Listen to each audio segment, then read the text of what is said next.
नमस्कार दोस्तों, आपका स्वागत है एक बार फिर मेरे चैनल काला साया पर। मेरा नाम है श्रेयांश और आज मैं सुनाने वाला हूँ एक ऐसी ही रोमांचक कहानी को शुरू करने से पहले चैनल को सब्सक्राइब कर लें ताकि मैं इसी तरह की कहानियाँ लाता रहूँ। चलिए कहानी को शुरू करते हैं। ये बात साल 1980 की है। शहर के बाहर स्थित सेंट मैरीज हाई स्कूल का माहौल हमेशा थोड़ी सी रहस्यमयता लिए रहता था।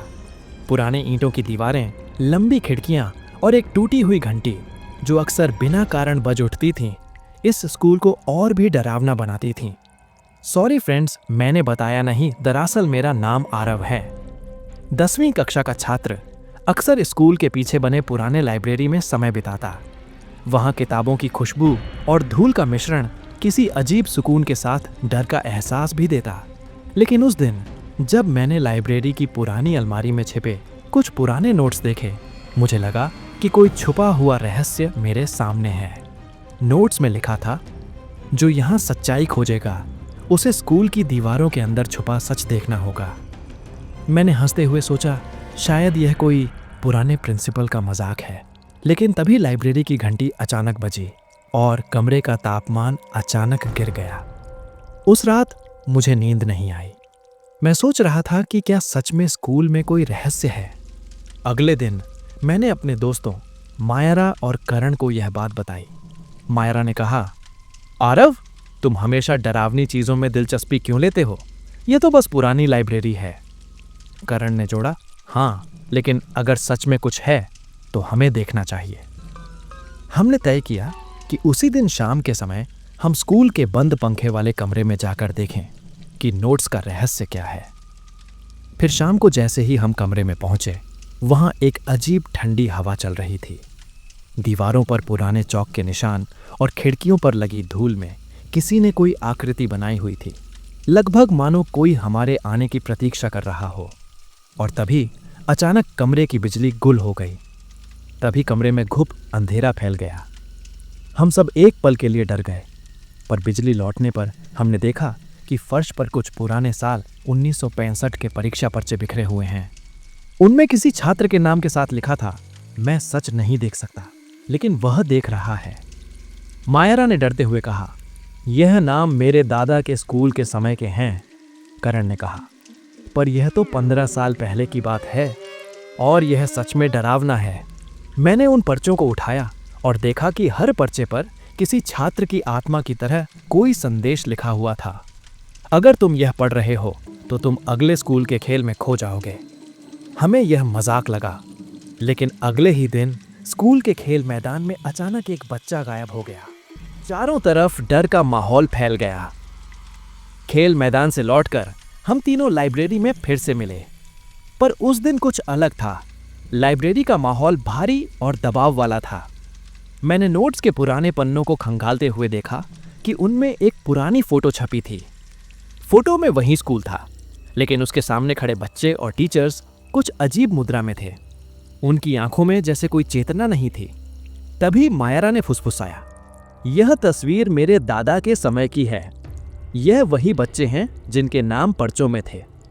करण ने कहा, देखो, यह वही शिक्षक है जिसकी कहानियां मैंने सुनी थीं। वह हमेशा बच्चों को डराता था, पर यह फोटो अजीब है। मैंने ध्यान से देखा और महसूस किया कि फोटो में से कुछ चल रहा है, जैसे कोई अदृश्य शक्ति हमें देख रही हो। तभी लाइब्रेरी की दीवार से एक पुराना दरवाजा खुला। यह दरवाजा हमने पहले कभी नहीं देखा। डर के बावजूद हमने उस ओर कदम बढ़ाया। वह दरवाजा हमें ले गया स्कूल के तहखाने में, जहां भूतपूर्व छात्रों के पुराने सामान रखे थे, पुराने बैग, जूते और नामों के टुकड़े। मायरा ने कांपते हुए कहा, आरव, यह वही जगह है जहां बच्चों के बारे में कहा जाता था कि वह गायब हो गए थे। करण ने सन्न होकर देखा, और देखो, वहां पर लिखा है, जो यहां प्रवेश करता है उसकी यादें कभी लौटकर नहीं आती। तहखाने में चलते हुए हमें लगा कि दीवारें खुद हमारे आसपास बदल रही हैं। कभी कमरे बड़ा लगता, कभी छोटा। आरव ने कहा, मुझे लग रहा है कि हम कहीं फंस गए हैं। तभी अचानक एक आवाज सुनाई दी, धीमी पर स्पष्ट, तुम यहां क्यों आए हो?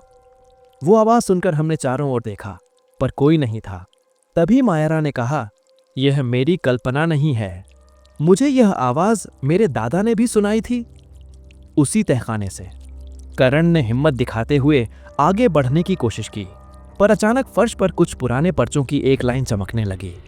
सच्चाई जानने वालों को यादें खोनी होंगी। हमने तहखाने के सबसे पुराने कमरे में प्रवेश करते ही हम तीनों अतीत की घटनाओं के दृश्य देखना शुरू कर दिए। हमने देखा कि स्कूल के पुराने शिक्षक बच्चों पर मानसिक प्रयोग कर रहे थे, डर और मानसिक नियंत्रण। फिर अचानक मेरी नजर एक पुराने दर्पण पर पड़ी। दर्पण में मैं नहीं, बल्कि एक अजीब चेहरा देख रहा था जो मेरी हर हरकत पर हंस रहा था। तभी मायरा चिल्लाई, आरव, वह तुम्हारा चेहरा नहीं है। मैं डर के मारे पीछे हट गया। दर्पण में मेरी आत्मा और अतीत के बच्चे एक साथ बंद थे। तभी तहखाने का दरवाजा अपने आप बंद हो गया और हम तीनों अदृश्य बंदिशों में फंस गए, जैसे स्कूल खुद हमें अपनी पकड़ में लेना चाहता हो। मैंने पीछे पलट कर देखा। हम तहखाने में फंस चुके थे। हम तीनों घबराए हुए थे।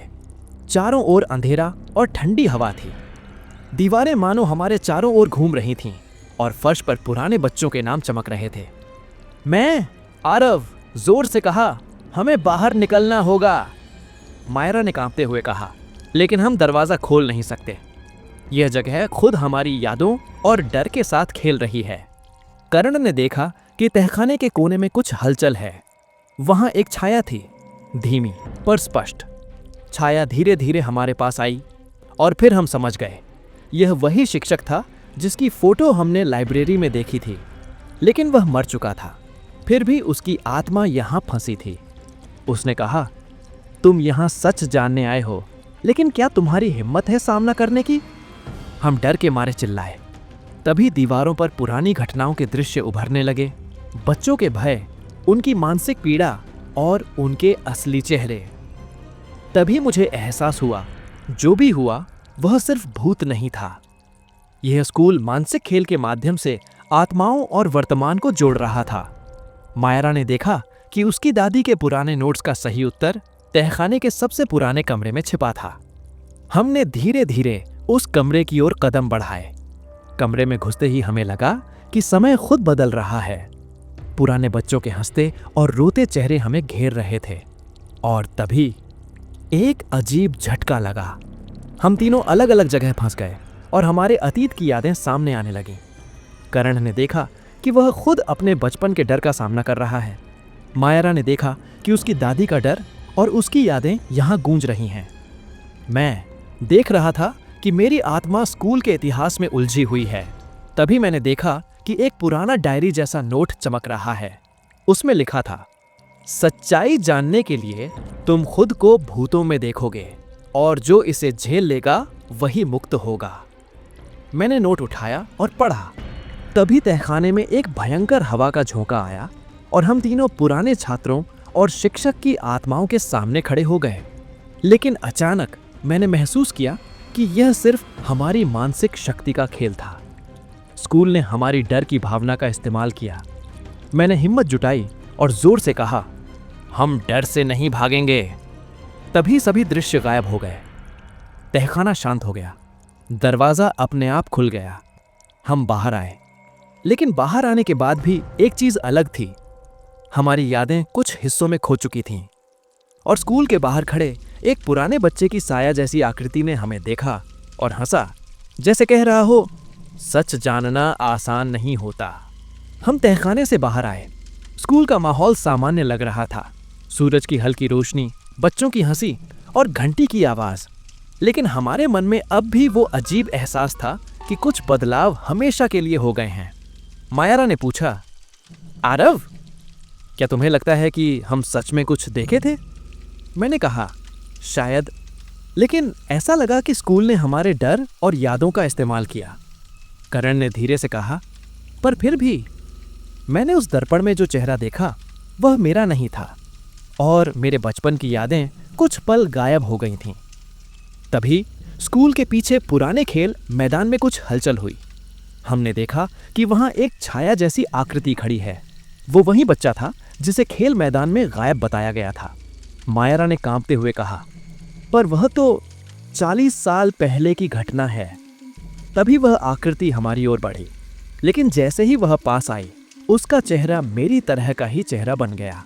मैं समझ गया, स्कूल ने हमारी मानसिक ऊर्जा और डर से एक आईना बना लिया था। अतीत, वर्तमान और हमारी मानसिक स्थिति अब एक जगह पर जुड़ चुकी थी। उसे देखकर जैसे ही हम पीछे हटे, तभी हवा में उड़ता हुआ मुझे एक पुराना नोट हाथ लगा। उस पर लिखा था, जो जानना चाहता है उसे भूलना भी सीखना होगा। हमने देखा कि तहखाने में छोड़ी गई पुरानी पर्चियां अब गायब थीं। लाइब्रेरी का दरवाजा बंद था। तभी हमें एहसास हुआ, हमने स्कूल का सिर्फ भौतिक रूप नहीं देखा, बल्कि उसकी मानसिक आत्मा का सामना किया। स्कूल ने हमें झकझोर कर हमारे डर और यादों की परीक्षा ली थी। लेकिन सबसे बड़ा रहस्य यह था, हमारे साथ जो घटित हुआ वह हमारी सोच और मानसिक शक्ति का खेल था। यह कहानी केवल भूत प्रेत की नहीं, बल्कि मन की शक्ति और भय की थी। हम तीनों स्कूल से बाहर आए, लेकिन कुछ बदल चुका था। मेरी यादें कुछ हिस्सों में फटा हुआ पजल बन चुकी थीं। मायरा ने महसूस किया कि वह अब अपने दादा के डर और अनुभव से जुड़ी हुई थी। करण ने देखा कि उसकी आत्मा की कुछ परछाइयां अब हमेशा उसके साथ रहेंगी। और जब हम पीछे मुड़े, स्कूल की खिड़की में एक अजीब हंसी दिखाई दी, पर वहां कोई नहीं था। हमने समझा, स्कूल सच में हमें देख और समझ रहा था, पर उसकी शक्ति केवल हमारे डर और मानसिक स्थिति से ही संभव थी। कहानी यहीं खत्म होती है, लेकिन सवाल हमेशा बना रहेगा, क्या हमने जो देखा वह वास्तविक था या केवल हमारे दिमाग की बनाई हुई सच्चाई थी? दोस्तों, ये कहानी आपको कैसी लगी कमेंट में जरूर बताएं। अगर आप चाहते हैं कि मैं इस तरह की और भी कहानियां लाऊं, तो चैनल को सब्सक्राइब करके वीडियो को लाइक कर दें।